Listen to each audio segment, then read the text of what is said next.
Latest updates ఎప్పటికప్పుడు పొందడానికి big TV WhatsApp channel follow అవ్వండి. లింక్ డిస్క్రిప్షన్ లో ఉంది.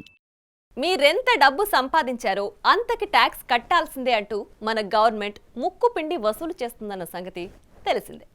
ఈ క్రమంలో సినిమాల్లో కలెక్షన్లు కొల్లగొట్టడంలోనే కాదు, నేను సంపాదించిన డబ్బుకి ట్యాక్స్ కట్టడంలోనూ ముందుంటానంటూ అందరికన్నా ఎక్కువ ట్యాక్స్ కడుతూ టాప్లో నిలుస్తున్నాడు ఈ బాలీవుడ్ సూపర్ స్టార్ షారుఖ్ ఖాన్.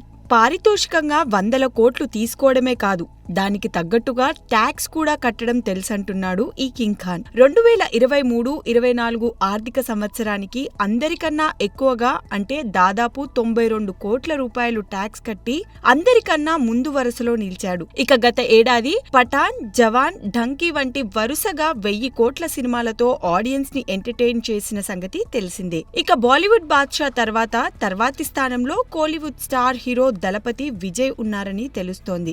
ఈయన దాదాపు 80 కోట్ల పన్ను రూపంలో చెల్లించారని సమాచారం. ఇక ఈయన నటించిన the greatest of all time movie 600 కోట్లకు పైగా కొల్లగొట్టిన విషయం తెలిసిందే. అలాగే బాలీవుడ్ కండల వీరుడు సల్మాన్ ఖాన్ గవర్నమెంట్ కి దాదాపు 75 కోట్ల ట్యాక్స్ రూపంలో సమర్పించుకుంటున్నారట. ఇక తర్వాతి స్థానంలో బాలీవుడ్ మెగాస్టార్ అమితాబ్ బచ్చన్ 71 కోట్లు కట్టగా, team India star cricketer Virat Kohli 66 కోట్లతో ఆ తర్వాతి స్థానంలో ఉన్నట్టు తెలుస్తోంది. ఇక మహిళా సెలబ్రిటీల్లో అత్యధికంగా veteran star heroine Kareena Kapoor 10 కోట్లతో టాప్ లో ఉన్నట్టు చెప్పుకొచ్చింది ఫార్చ్యూన్ ఇండియా. ఇలా ఆయా హీరోలు సంపాదించిన డబ్బు, కట్టిన ట్యాక్స్ ఆధారంగా ఎవరెంత కట్టారో సంవత్సరానికి ఒకసారి ఫార్చ్యూన్ ఇండియా గణాంకాలను విడుదల చేస్తున్న సంగతి తెలిసిందే.